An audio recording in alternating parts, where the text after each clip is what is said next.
حبايب قلب ام لولي، ازيكم عاملين ايه؟ يا رب اكون وحشتكم زي ما انتوا وحشتوني قوي قوي. طبعا بقى معانا النهارده غدا خفيف كده وحلو وكلنا بنحبه، رز بعدس.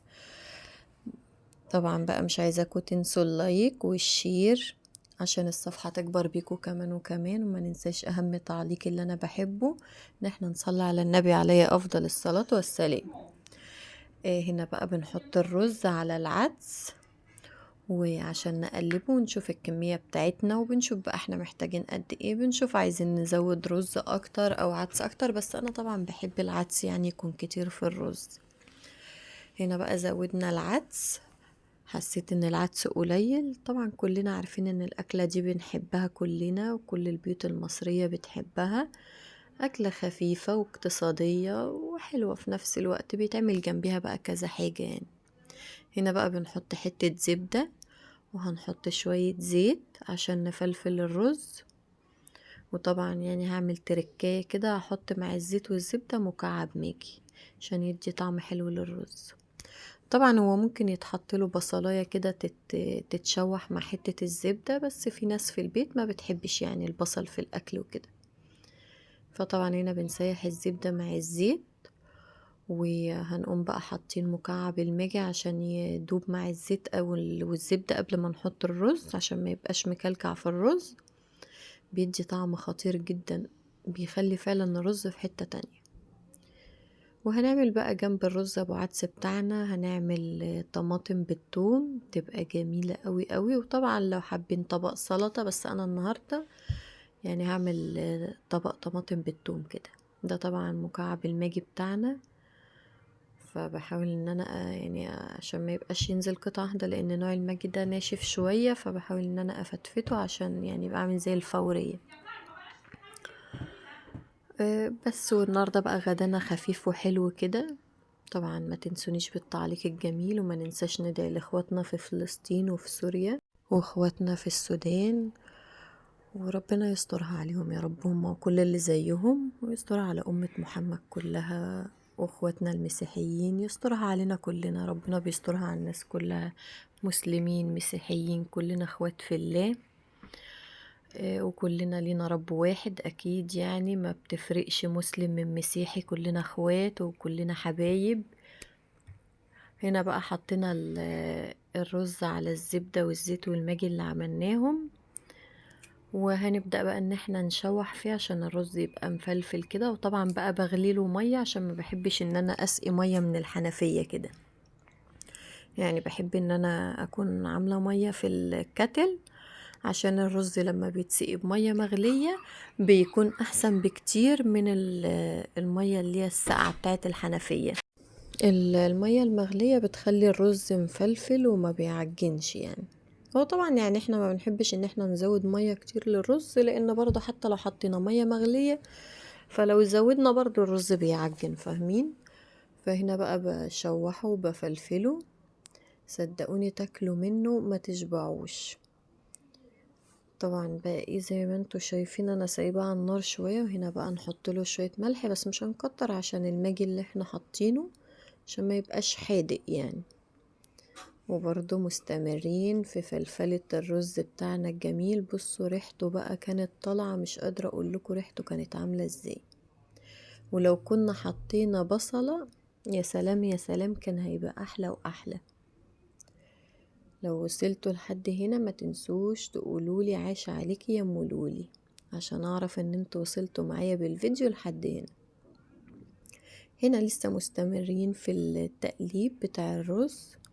انا طبعا مش حابة ان انا اسرع لكم الفيديو يعني عشان تتفرجوا عليه، هو كده كده فيديو بسيط وقليل، فمرضتش ان انا اسرعه عشان تتفرجوا عليه براحتكم يعني. هنا برضو لسه مستمرين في التشويح بتاع الرز عشان يبقى مفلفل. انا عارفة ان انا طولت عليكم في تشويح الرز، بس صدقوني عشان بس يبقى يعني مفلفل وما يعجنش مننا.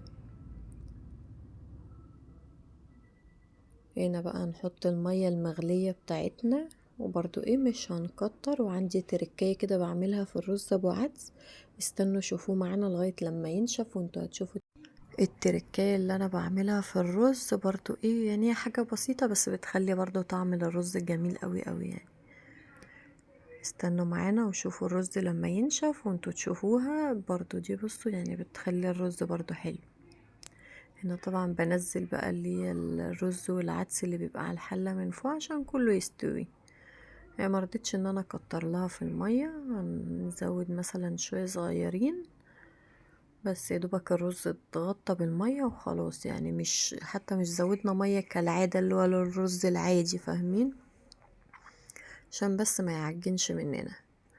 هنسيبه بقى شوية ينشف، ولما نيجي بقى نحطه على الصاجة بتاعة الرز بنحط بقى التركية بتاعتنا اللي قلتلكوا عليها. هقوم جايبة حتتين زبدة كده، بقوم حطهم على الوش بعد ما بحط الرز على الصاجة، بتدي طعم للرز جميل جدا.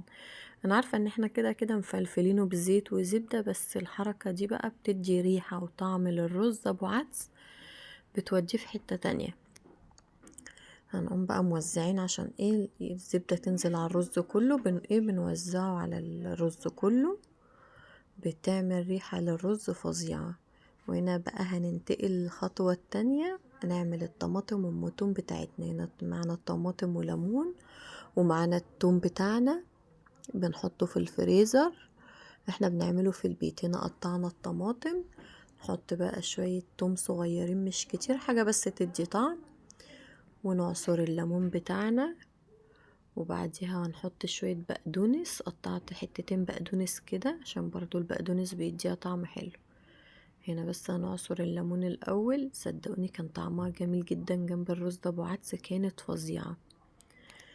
هنا عصرنا ليمونتين، ادت مزازة للطماطم جميلة جدا. انا عن نفسي بحب الطماطم جنب الرز. لو وصلتوا لحد هنا قولولي انتوا بتحبوا ايه، بتحبوا الطماطم ام توم ولا بتحبوا السلطة؟ هستنى تعليقكم. هنا طبعا هنحط حتتين البقدونس اللي قطعناهم، بيدوا برضو طعم للطماطم جميل جدا مع التوم والليمون والتوابل اللي هنحطها. هنحط فلفل اسود وملح.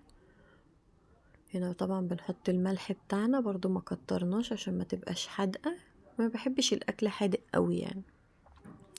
وهنا حطينا شوية فلفل اسود، وهنحط شوية كمون صغننين.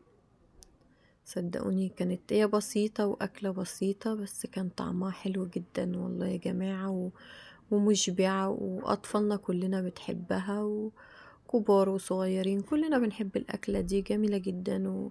وفي ناس بتحب مثلا ان هي تسلق بيض وتحمره بحتة زبدة برضو جنبيها، بس أنا ما بحبش يعني أنا الصراحة ما بحبش أكل جنبيها بيض. بس أنا أعرف إن في ناس بتحب تسلق بيض وتقوم حاطاه برضو جنبيها. بس انا بقى حطيت الطماطم وتوم، وحطيت كوبايتين زبادي كده للي عايز زبادي. ويلا بقى يا حبيب قلبي، اسيبكم تشوفوا الاكل بقى شكله عامل ازاي في الاخر، والف هنا وشفا على قلوبكم كلكم.